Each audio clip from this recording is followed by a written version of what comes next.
na-realize na maganda palang i-vlog tong yung araw na to ngayon. Like ko na na-realize na i-video ko pala siya. So nag-stop over kami dito sa shawarma shop. Ayan.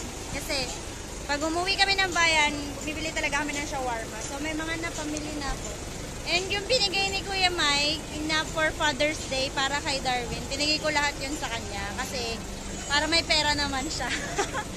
Kasi yung sahod niya, sa akin lahat na pupunta ako nagpa-budget. So sabi ko, yung binigay ni Kuya Mike sa'yo, ikaw na bahala, bumili ko anong gusto mo. Mga belongings mo, yung mga gusto mo, lahat. Huwag muna kaming isipin. Kasi sa'yo muna yun. Kasi for Father's Day naman. So nandun na siya. Pakita ko sa inyo. Nandun na siya. Yan, nandyan na po siya. Sa 188. Kasi ayaw naman niya nang kumain ng shawarma. Kasi kung ano-ano nang nakain niya. So, ayan. Pag uwi namin ng bahay mamaya is ipapakita ko sa inyo kung ano yung mga pinamili na niya. Yung mga binili niya para sa sarili niya. Para makilala niyo kung anong klaseng tao si Papa. Ayan. See you! Hello guys! For today's vlog po is ipapakita naman namin sa inyo yung kasama siya sa vlog ko ngayon. Kasama natin siya sa video ngayon. Kasi ipapakita namin yung mga binili niya. Personal niyang binili. Gamit yung pera na binigay ni Kuya Mike sa kanya nung Father's Day. So, hinayaan ko siyang bilhin lahat ng mga gusto niya. Kasi yung sahod niya lahat binibigay niya sa akin. Ako nagbabudget. So, para yun sa pamilya. This time, may pera naman siya. Para bumili ng mga gusto niya talaga. Yung mga needs niya. Alam niya na yun. Kung ano yung mga gusto niya. Kung ano yung mga gusto ng mga lalaki. Di bahala sila sa buwan. Kasi hindi talaga sila nakakabili. Di ba? Kasi binibigay nga nila lahat ng income nila. Hindi kasi siya yung type na parang, akin na yung konti, may bibilhin akong para sa sarili ko. Hindi kasi siya ganun. So, yung binigay ni Kuya Mike, sabi ko, gastusin mo para sa kung anong gusto mo. So, yun na. So, ipapakita niya kung ano yung mga pinagbibili niya. ano mga binili mo daw kanina? Ito yung mga binili ko kanina. Gamit ko sa pag nag-deliver ako ng tubig. Paggamit na rin kung saan-saan pag may pupuntahan. Kuya Mike, salamat. Ito pa. Siya bumili niya, hindi ko alam. Ito. Ang tawag dito. Body scrub. Body scrub. Panligo. Bumibili talaga siya nun. This one. Sa amin dalawa mas siya sa pagbili ng mga ganung bagay. Makapal na yung kalyo sa paa. Pang scrub din. Ganun. Binili ko siya dati ng ganyan. Okay na. Ano ito? Saan ito? Ganun din. Ito maliit lang.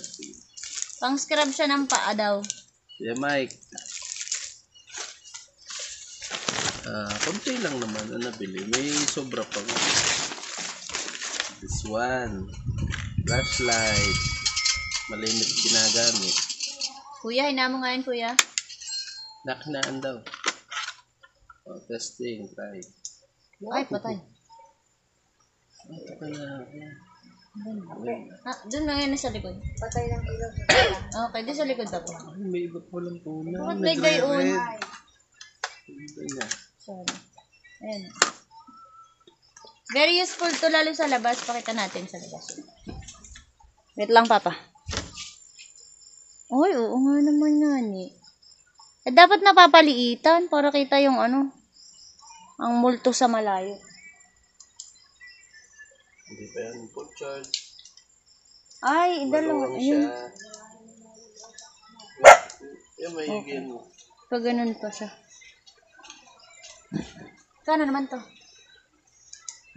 Kano? 230. 230? Ayan, resibo, tingnan mo. Ito. Patay na puno. Kojic. Sabon. Pumuti ako. Saka ang asawa ko. Kasali talaga ako sa pagputi. Para pares tayong pumuti. Sige, Koji. Ito. Baby wipes. Flashlight, 230 siya. 230 nga. Baby wipes. Kasi pag nalabas siya ng pag nasa labas siya, nagda-drive, syempre, nadudumihan yung mukha, 'di ba, sa gabo. Kasi tricycle naman lang din ang dala. To, this one. Shades na naman. This one panggabi. Panggabi siya pagka ano, para hindi siya... Napakahilig niya sa shades. Pag ako kasama niya, ako lang tagapigil ng shades. Ayaw kong nabili siya. Para ano, ang pamari sa gabi lang. Para hindi ang mata mo lang na ano. Hindi ba? Pero mo nga, ba't nagpapaliwanag ka? Iyo naman nga din yan. So, wala na. Wala na. Wala na, yun lang talaga binili niya sa bayan. So, may sukli pa. Meron pa. Para sa akin na lang yung sukli. Mm. Hindi ako para sa kanya talaga yun. Hindi para sa akin. So, yun lang daw binili niya for today's video. Tuwan-tuwa, gamit na agad ang flashlight. Patingin niya. Tuwan-tuwa, gamit na agad ang flashlight. Walang pampaliit yan. Wala. Ikaw ba ganyan ang binili mo? Wala. Hindi nga. Wala nga.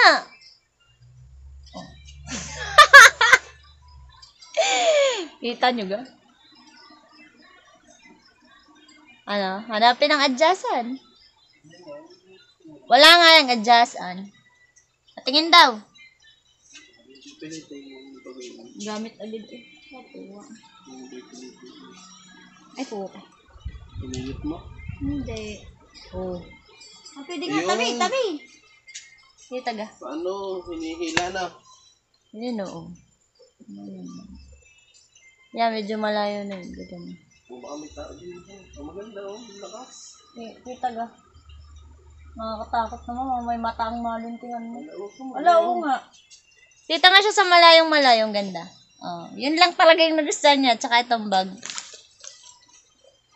Very useful na bili niya bag. Gusto ko din ng bag. Wala kasi akong bag. Papakita ko pala sa inyo yung luma niyang bag na ginagamit. Wait lang. Sa yung luma mo. Ito ginagamit niyang bag, oh. Ito, luma na tapos sira pa talaga yung zipper. Tapos sobrang luma na niya talaga. Pero okay pa naman, kaya lang ito nga, wala rin siyang kapalit. Ang dumi na, oh. Diba? Tapos, sira pa yung ano. So, worth it naman. Pero at least meron siyang pamalit na bag. Okay, that's it for today. Hindi na siya makakatulog dahil sa flashlight niyang nabili.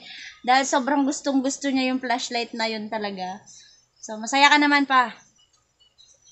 Pa, masaya ka naman. Patingin daw ng masaya. So, masaya naman daw siya sa flashlight. So, yun lang, guys. Gusto ko laging gabi. Patay tayo dyan. So, yun lang po. Thanks sa panonood. Bye-bye.